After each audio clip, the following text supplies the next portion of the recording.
morning and welcome again to my kitchen, Cooking with Sally J. This is February 20th. It's 9:30 in the morning. I've been up since 4, but I went to bed very, very early. Today I was sitting around thinking, what could I do?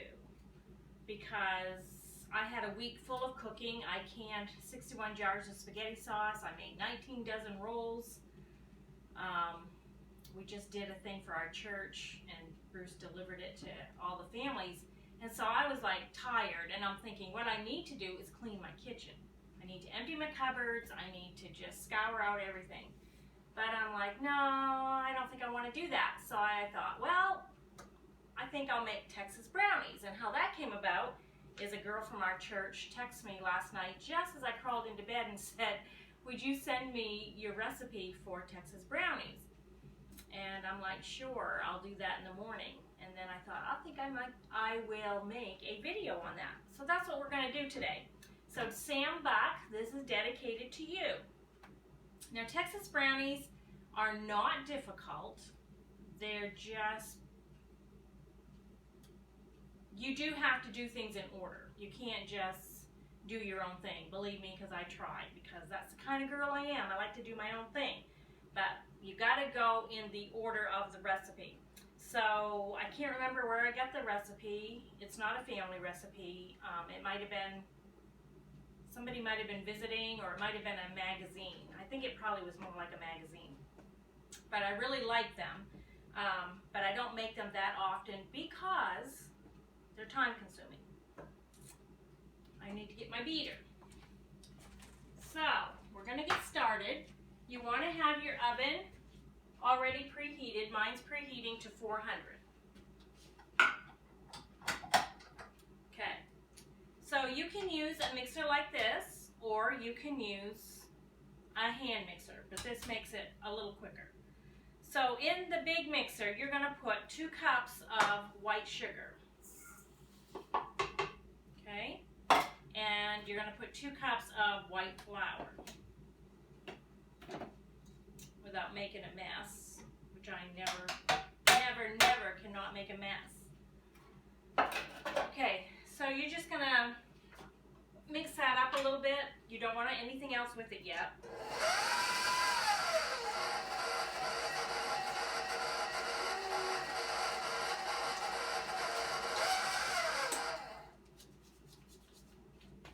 All right, that's for you guys.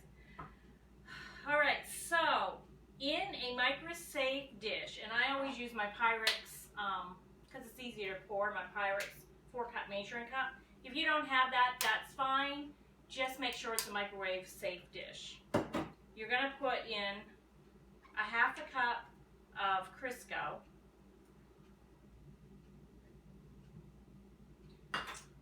You're going to put in a 1/4 cup of cocoa. And you're going to put in 1 cup of strong brewed coffee. Now, the strong brewed coffee, I do not drink coffee, and I just use the Keurig to get the coffee that I wanted. But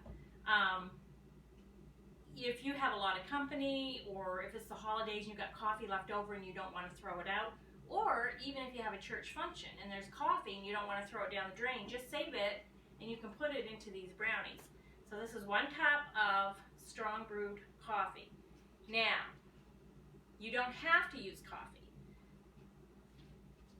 I am not a coffee lover. I do not like coffee at all. But they're good in these brownies, okay? You don't taste the coffee, but they add an extra moisture to the brownies and an extra flavor. And it's not a coffee flavor, it's just extra. But if you don't really want to use coffee, using a cup of plain water is fine. Okay, you're just going to stir it around just a little. You also need to put in a stick of margarine. I'm going to be honest with you, okay, I had to dub this because I had it all in the microwave when I remembered I forgot the butter. Okay, so in this dish, you are going to put in a 1/2 cup of Crisco, 1 stick or a 1/2 cup of margarine, and 1/4 cup of cocoa. And then you're going to put it in your microwave until it boils, so about 2 minutes.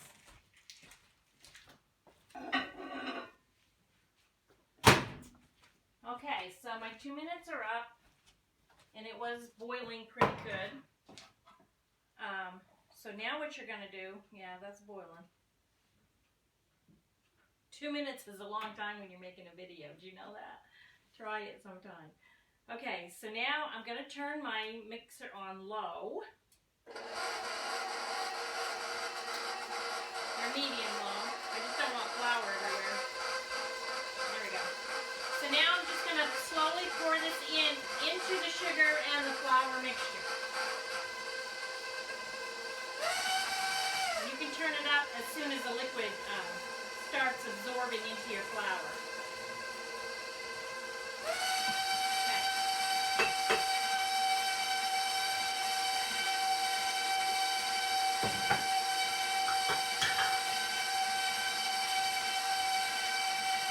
Okay, so while that's mixing, I'm going to scream over this machine.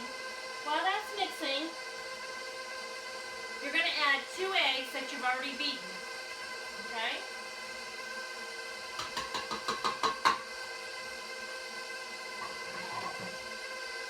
Then you're going to add a 1/2 cup of buttermilk. Now I want to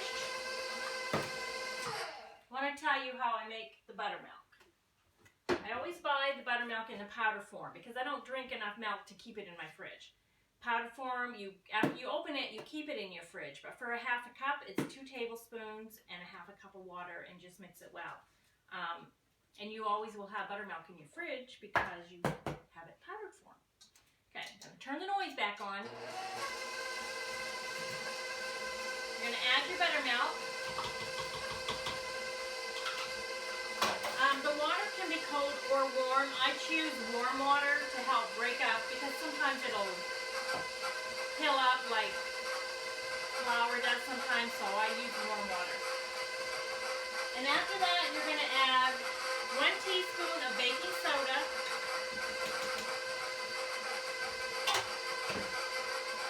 And 1 teaspoon of vanilla. Okay, so there's nothing hard to that. It's just, you do have to do it in that order. Okay, so now, I'm going to get my pan out.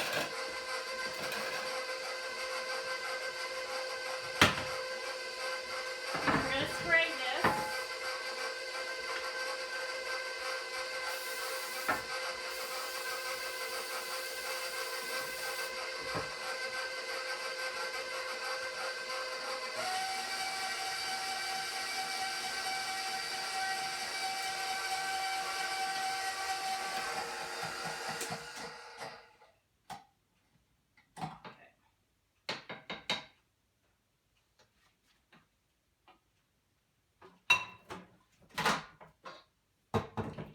Take your beater and just make sure you get at the bottom that you want to make sure everything is stirred up really well.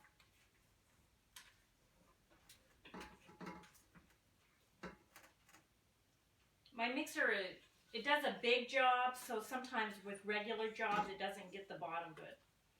And I have to make sure it does. Okay, so then you're just going to pour this into not a 9x13 pan.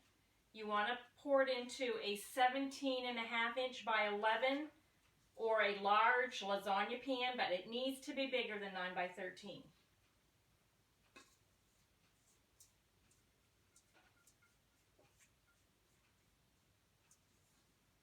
Okay. Okay. So my oven is already preheated.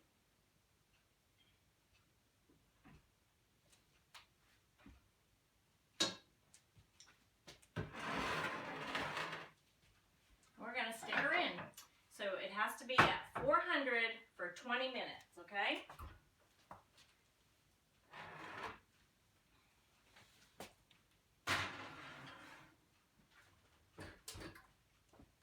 So you need to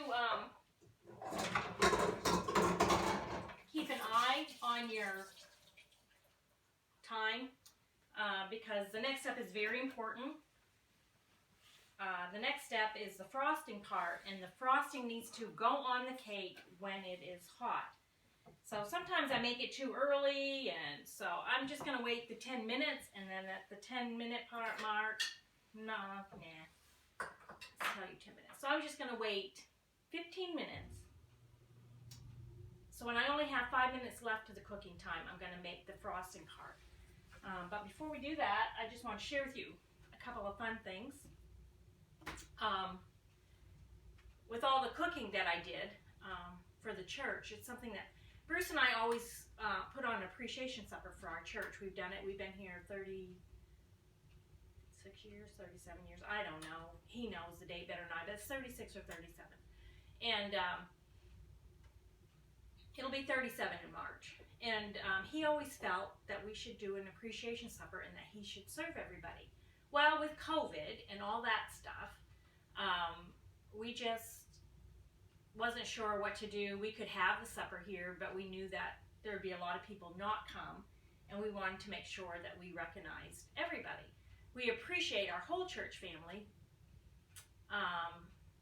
and so we honor them with a supper, and those that work in the church, we honor with a little gift that I either make or pick up or buy. It's nothing real expensive, but just the thought that we love them and we thank them for the hard work.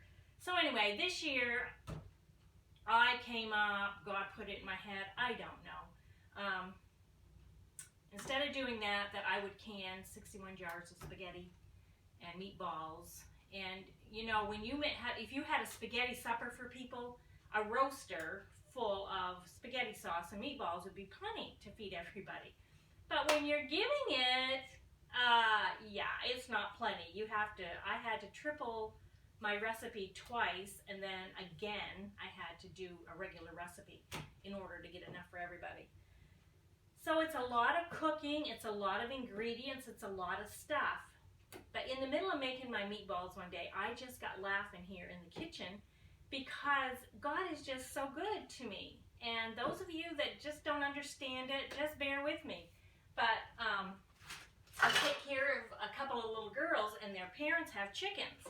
They've never ever given me eggs before, and I think in one of my earlier videos you might have seen where somebody blessed me with some eggs, and they were these tiny little chicken eggs, and they were wonderful, and they helped me do some of my cooking videos. Well, my recipe for meatballs calls for 2 eggs a piece, 6, 18.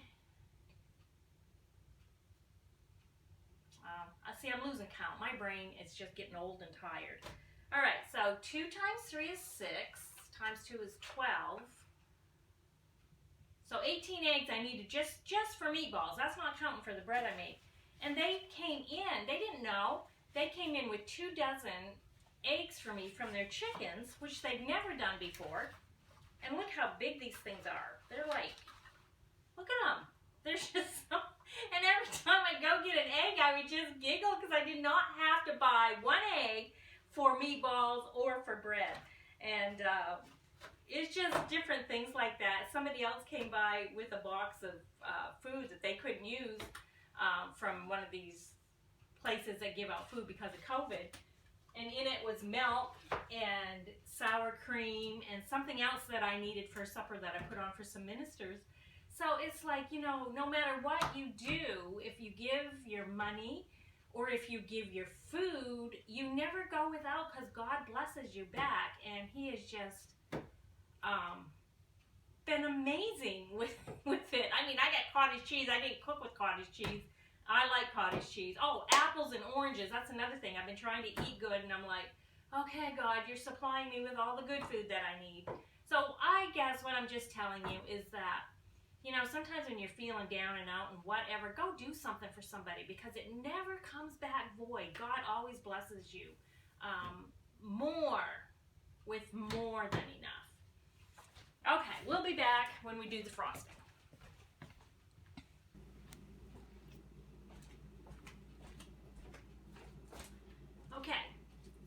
Okay, so we're about ready to take the cake out of the oven. So this is our next step. This is the frosting. And you're going to need 1 stick of margarine. Oh, great I got an itch on my nose. You're going to need 2 tablespoons of cocoa.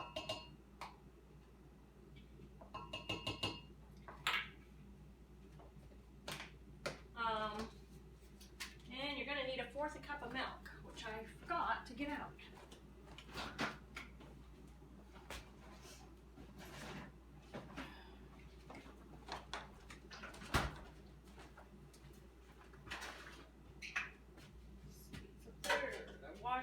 I washed all my stuff while I was waiting. That's 2/3. Okay.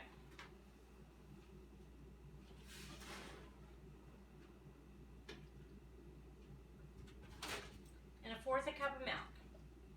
Okay, so you're going to put this in the microwave until it is boiling again.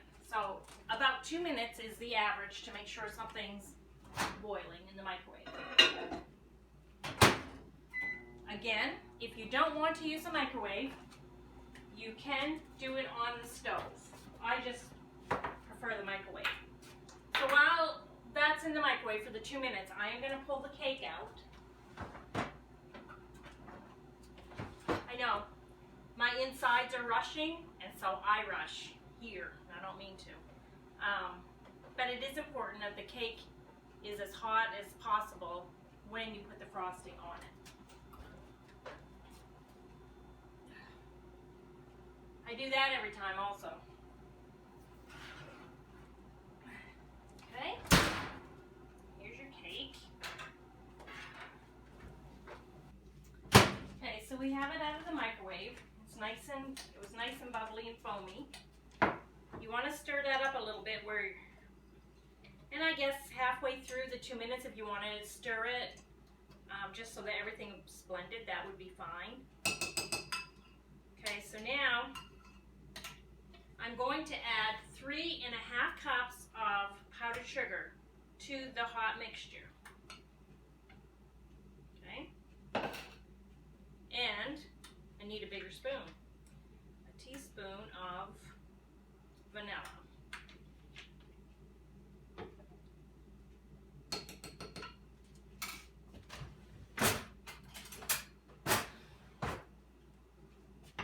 And you're going to stir that really, really good.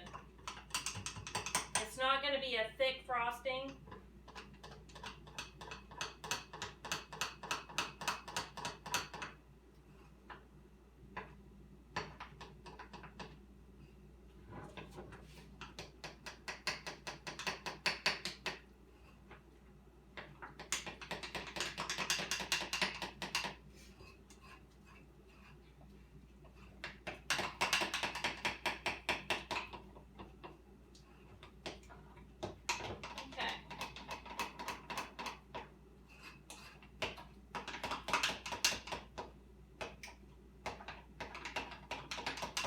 Okay, that's mixed really good. Now, I have never put holes in my Texas brownies. I mean, some people might want to do that like a poke cake. I don't do that. I'm just going to pour it as evenly as possible over the top. Now, it's going to go down on the sides and all that. That's perfectly wonderful to do that, for that to happen. I put a little bit on and then I just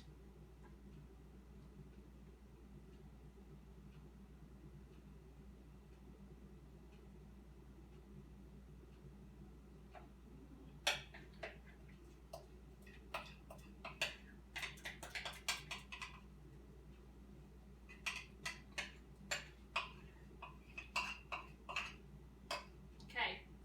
So what that's going to do, hot on hot, is it's just going to make your cake even moister and more wonderful. It is important that your cake goes on top of a wire rack and let it cool, and you can cut and serve, which we will come back and show you that in a few minutes. So the brownies have had time to cool off, and I've put them in a plate, displayed them. This happens to be a friendship plate, and nobody's supposed to own this plate. And I have friends that are going out to supper with family, and I said, please stop by and pick up a plate of brownies. So that's what they're going to do, and they can pass the plate on to whoever they'd like. So I hope you've enjoyed this segment of Cooking with Sally J, Texas brownies. I hope you try them. They're delicious, and they make, as you can see, a big pan. I have 15 pieces on here, and I still got most of the pan left. Hitting subscribe, the benefit to that is if I'm making another video, you will know immediately that a video's popped up. Share it with your friends, people that enjoy cooking. If you think somebody will enjoy my channel, just tell them to like me. You can always use somebody to like you, right? All right, I hope you have a good evening, and may God bless you richly.